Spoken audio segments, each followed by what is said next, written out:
Good day, ladies and gentlemen. Hey, my name is Jay, and I want to welcome you to AfroQuest YouTube channel.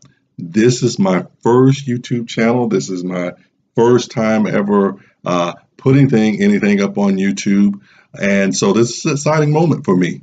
Um, Now, AfroQuest, you guys are probably asking, okay, what you got, what you offering with AfroQuest? Well, if you sort of look at the title of my YouTube video, it sort of provides you with a little insight as to what I'll be talking about. A quest, we think about quest. Quest is pretty much something that we go after, something that we put our energy towards achieving. And it could be, for some of y'all dudes are like, oh, I want her to be my bae, I want her to be my boo. You're on a quest after that woman. And for some people out there on the grind, they're grinding, they're on a quest for them dollars, to stack them dollars. They're on a quest. So it's something that you put your energy towards. And with Afro, of course, referring to African American, Black, however you want to put it. But that's what my channel is all about. It's going to be focused on our issues, our people, the history. Really, it's about my channel is going to be about more so establishing identity, or the importance of us reestablishing our identities as people of African descent here in America as African Americans. Now, some people said, look, we've been here over 100 and some odd years, 150, a little bit more than that. We're Americans. And, oftentimes I say to those people, what does being an American mean? Because in the context of us as African Americans, being Americans, that right there, you sort of have to sort of hash that out because, our African sort of descent in the context of America has not really benefited us in any way, or I want to say in any way, much at all. We're trying to establish a framework of cultural reference within a framework within itself, which is not fully defined. So we sort of find ourselves, in a sense, lost. And I think we're, as African Americans in this country, we're sort of still trying to find our way. And I think how we find our way is to re-identify with our African roots.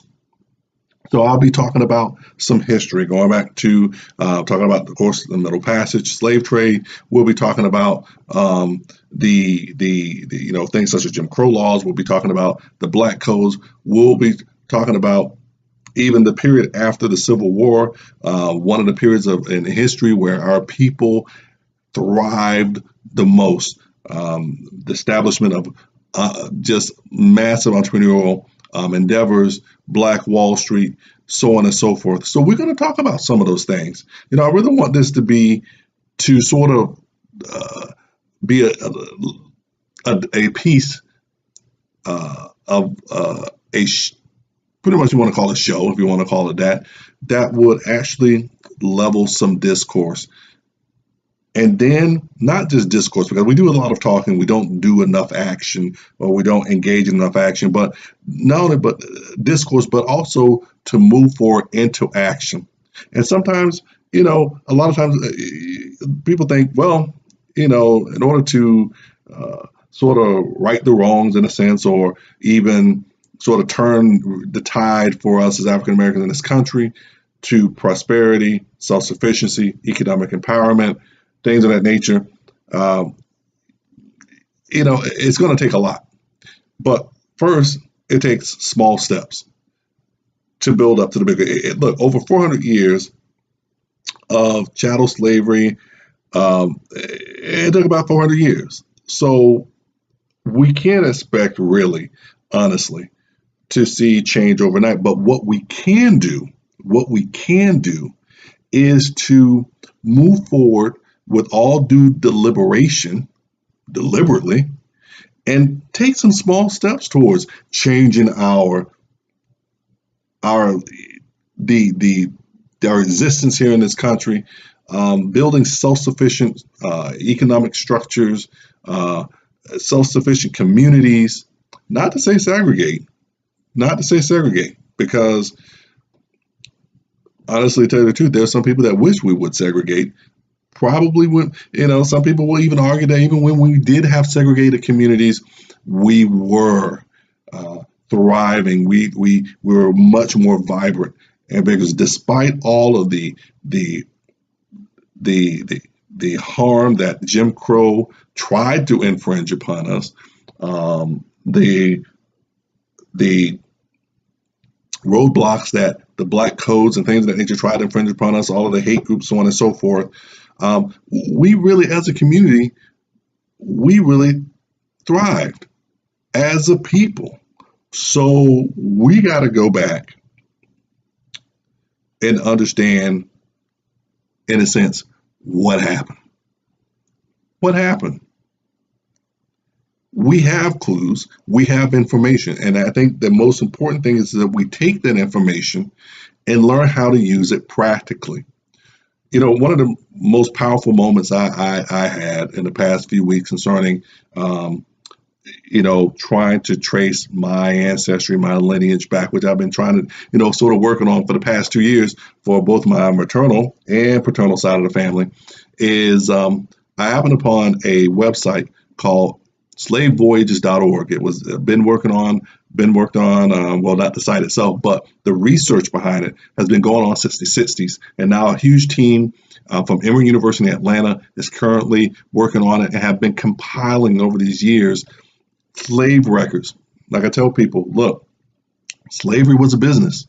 And like any business, they kept records. So the whole notion that there's really no records, no way we can sort of trace back our lineage, that's not fully or wholly correct.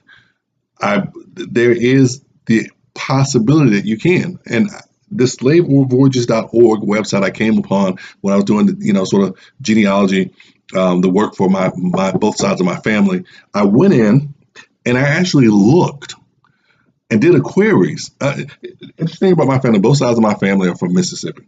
So they're both sides from Mississippi, and therefore, it was pretty easy to go in and query slave ships that were brought to Mississippi or that were disembarked slaves in Mississippi. Because, as you know, if you study slave history and African American history, American history period, as it relates to slavery, there were particular slave ports along the Gulf Coast where majority of slaves were dropped off. And then, of course, there was some on the East Coast, like Charleston and even places in the East Coast of Florida, like St. Augustine, for example, as it relates to the Spaniards, that slaves were actually disembarked, that where they were dropped off.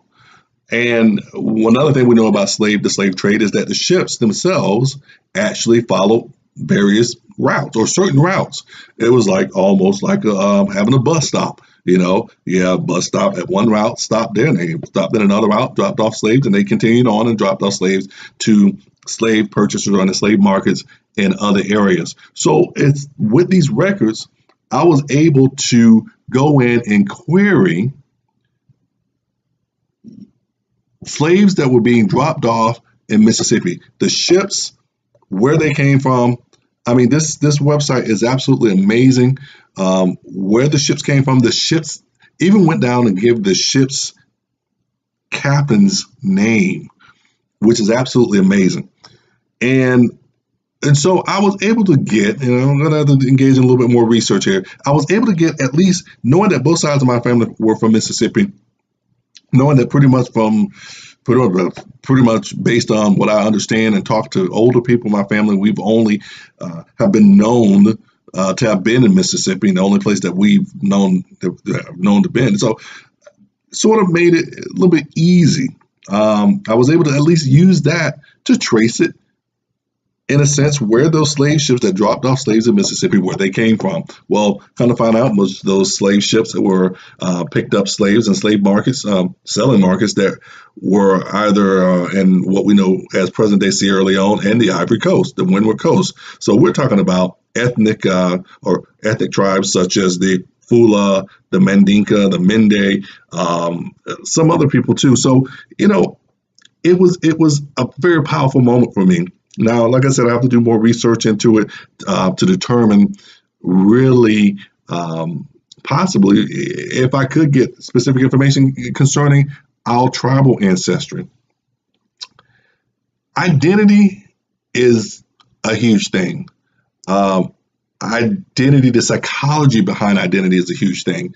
And as I posted one day on my Facebook page, I said, if it was important enough for them to strip the Africans of their identity for their ends, for their means, and towards their ends at least, think how important it is for us to reclaim that identity.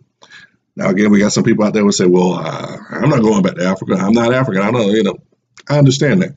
I truly do.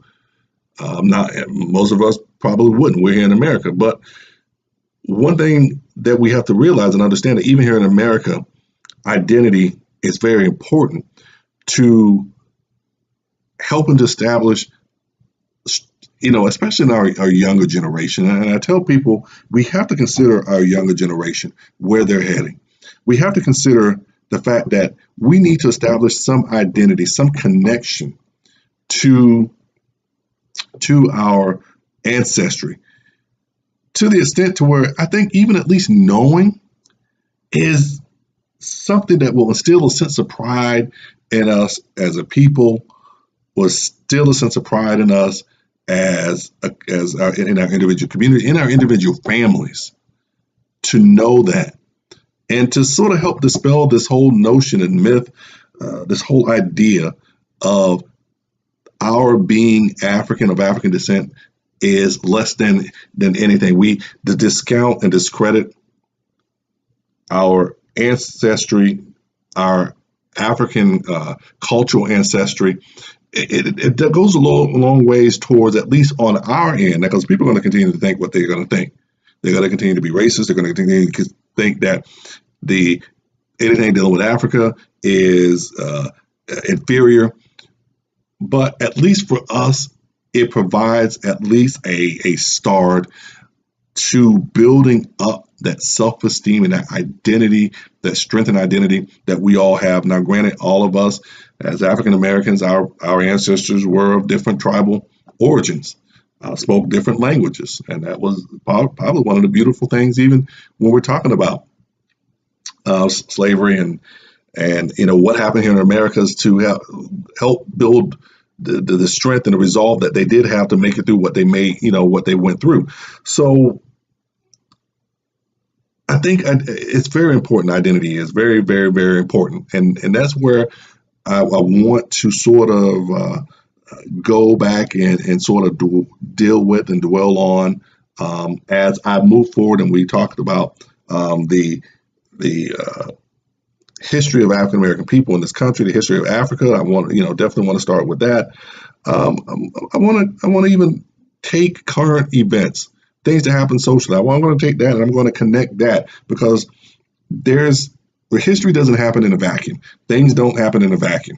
This is one of the arguments that Nazis, they sort of presented at the Nuremberg trial. They said, well,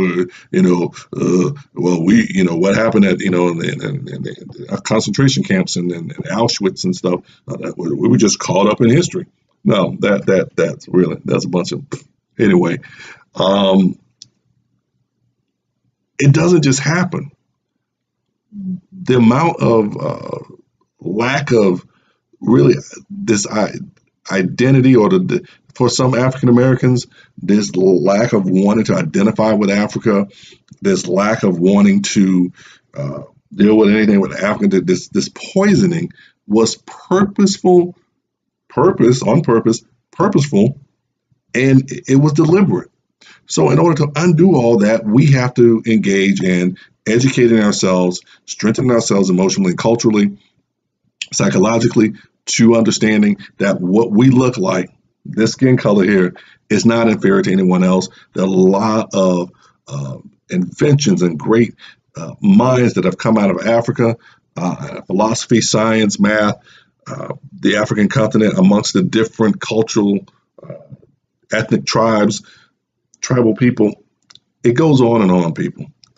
And I'm doing this because each and every one of us in our own way have to do something, I feel, in order for us to sort of reverse, not go backwards in terms of progression, but sort of move forward, find a way to move forward and take what we can discover and find out about ourselves and our cultural roots and utilize that as a rallying point, as a source of strength to move forward.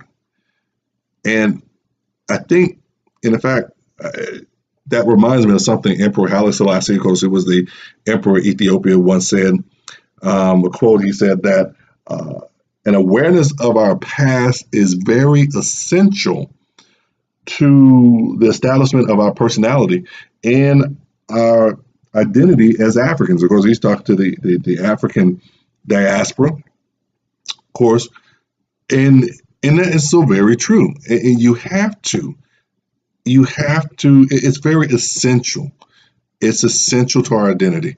It's very essential. He also mentioned, he made another quote, and I'm not going to quote this verbatim, but pretty much talking about the unity and strength. History moves us or leads us to a unity and strength, being able to identify with who we are. It gives us the strength to overcome and our differences as a people, as an African people. And I think that's very important. And it leads us towards, he said, true African brotherhood. This says a lot. And it really, for me, honestly, and I'm going to wrap this thing up. Like I said, I just wanted to sort of introduce myself. This is my first video on YouTube, come back a few months, I have a few more edits and, all the little fireworks and, all that good stuff that most people like looking at on YouTube. But then again, I may just keep it this way. And that's a nice picture behind me. I like that picture. Nice, classy. But anyway, I'm going to sign off with that. I think that was a good point to leave off on. Unity through identity, brotherhood, strengthening our communities, strengthening ourselves, economic viability, all of this, social viability, our families, our children, educate. All this is rooted in being able to identify with who we are, to establish an identity as to who we truly are as a people, doing the research as much as we can, finding out as much information as we can, reestablishing a firm relationship with brothers and sisters and in the diaspora, in the Caribbean, Central South America, Africa, all over the world. We're not alone. We're not alone. I ain't talking about aliens either, even though I sort of believe that, there are other life forms out there. But anyway, whole nother video. Not even getting into it. But anyway, I just really feel passionate about this. And I hope I can, at least with this video, start getting some discussion going. So probably, leave some comments down at the bottom. I really, really have enjoyed this. I don't know who's going to look at this, but for those of you that do look at this, I've really enjoyed this. I'm going to come back with some more stuff, some more good stuff. And like I said, I'm going to get into some specifics. I just glossed over some things, some generalities, not so much in intent and understanding and knowledge, but just general topics, content that I'm going to put out there. And as time goes on, it's going to grow and develop. I want to really have as much as we can through this medium, a dialogue with YouTubers, people on YouTube out there. I really do. But we have to get past dialogue. I'm going to get to some, in each video, I'm going to try to come up with some viable solutions, some action items that you could do as an individual, as a family, as a smaller community, as a larger community, an African American community, and in the African community here in America. So that's what I want to do. That's the purpose of this YouTube video. There are a lot of great videos out there. Y'all keep looking at them. Boyce Watkins. I can go on and on. Claude Anderson, Dr. Claude Anderson, Dr. Boyce Watkins. I can go on and on and on. But anyway, I'm going to stop right there. Hey, it's been great. You guys take care, and I'll see you in the next video. Remember, reflect and just be proud. Reflect and be proud. Reflect, embrace, and be proud of who you are. That's what I'm going to end with finally this time. All right, y'all take care.